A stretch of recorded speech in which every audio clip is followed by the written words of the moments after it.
Welcome back to Duke and Brews, everyone. Tonight we're going to do Paulaner.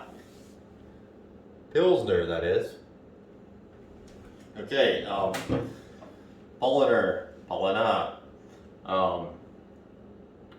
This beer, this Paulaner Pilsner, actually had it on draft over the weekend up at our Oktoberfest.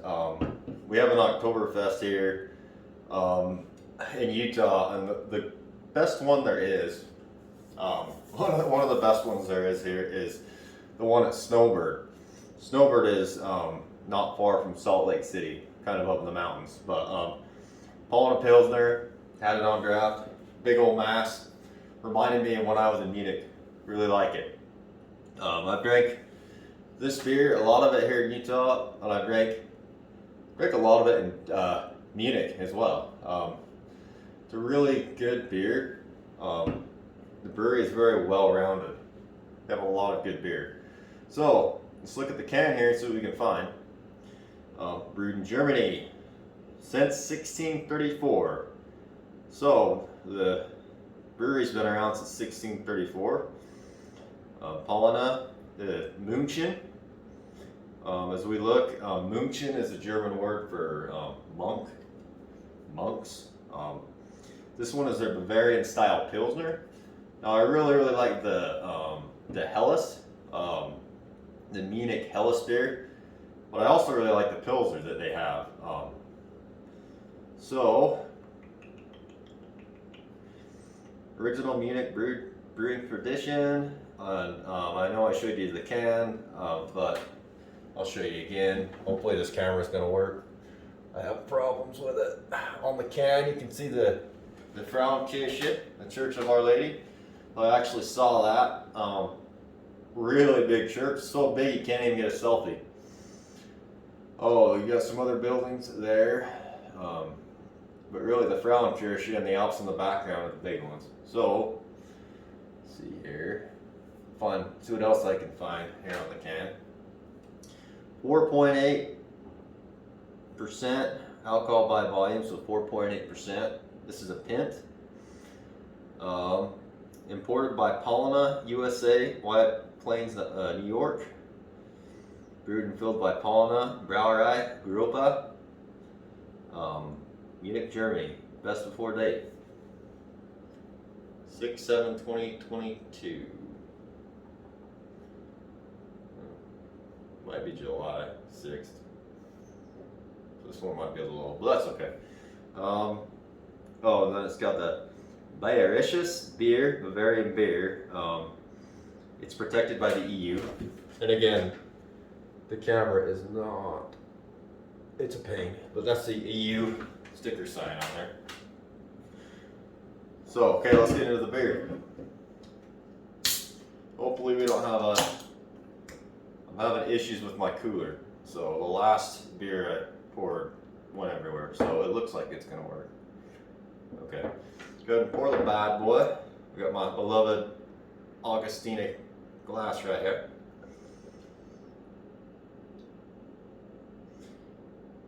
I'll do what I best here to pour. Again, I'm not the best at pouring. I'm a Jack Mormon. So I'll let that head go down a little bit. What else can I say about this beer? When I was in Munich, I stayed at a little motel by the main train station, and Paulaner had come out with their Oktoberfest beers. So I was buying beer from the store and putting it in the room. And I even went to the grocery store and I got Paulaner and some other ones. But it actually came in handy because the day we went down to Neuschwanstein Castle, took a train down there. It was a long night, so we had several delays that day. We were very late getting up to the castle. On our way back, the horse carriages and all the shuttles were done running. And I was talking to some people from Arizona, And they said, hey, the shuttles and the horses are gone, blah, blah, blah. And I sat there and I thought, oh, well, that sucks. I guess I'm walking off the mountain. A German lady started speaking to us in German. And she asked if the horse carriages were gone. And I remember her saying, Förde. And I knew that the German word for horse and some other, and I could basically understand her. And she, like I said, she asked if the horse carriages were gone. And I remember telling her that they were gone. And in German she shouts, Schade, or shame, right? So she just starts walking. And then I end up walking down the mountain. Probably took the last bus out of Hohenzollern to Fussen. Got on maybe the last train from Fussen to Munich. And we got into Munich, it was about 10:40. So at that time, all the kitchens started closing. So in Munich, at least, bars and restaurants and breweries may stay open late, maybe midnight, 1 or so not. But the kitchens all close at 10:30. So all we could do is find a bratwurst stand. And we got the last cuts of the bratwurst. I believe I had we had currywurst, and it was good. And I had that, and I thought, oh crap, everything's closing. Let's go back in the room. So we go back to the room, and we ended up just hanging out at the hotel, and we ended up just eating our wurst down at the courtyard, and we were drinking out of my little beer stash I mashed, so came in handy. But let's go ahead and get into the beer. You get a sip of it, get a smell of it. The smell, very sweet. I'm gonna pour a little more. Need more of a smell, more of a kind of that Pilsner smell. It smells delightful. It's just a sweet, no funkiness. Go ahead and sip on it.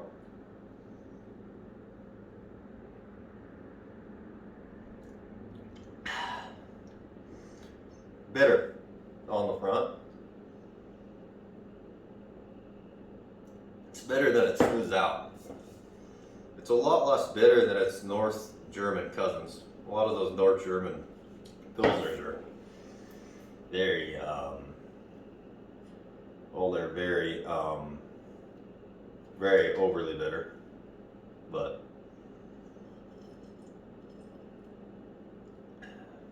bitter. Smoothness, hoppiness. I like it. I could drink this one a lot. So, I'm going to go ahead and rate it. Paulaner Pils, beloved brewery Paulaner. This one, it's above average, you know. But again, it's kind of got that bitter taste that kind of slows it down for drinkability. Cost, I mean, it's an import. It's a little more expensive than I'd like it to be. I think it was like $7 or $8 for a 8-pack. But I've seen the 12 packs, and that might be the Hell's version. But you can get those for 16, 17, which is pretty good. And both they're more cost efficient. I'm gonna give this beer about a 7.5. I think it's that good, above average. 7.5. I can drink it all year round. So stay tuned for the next episode. I'm going to keep on reviewing beer. But until then, auf Wiedersehen.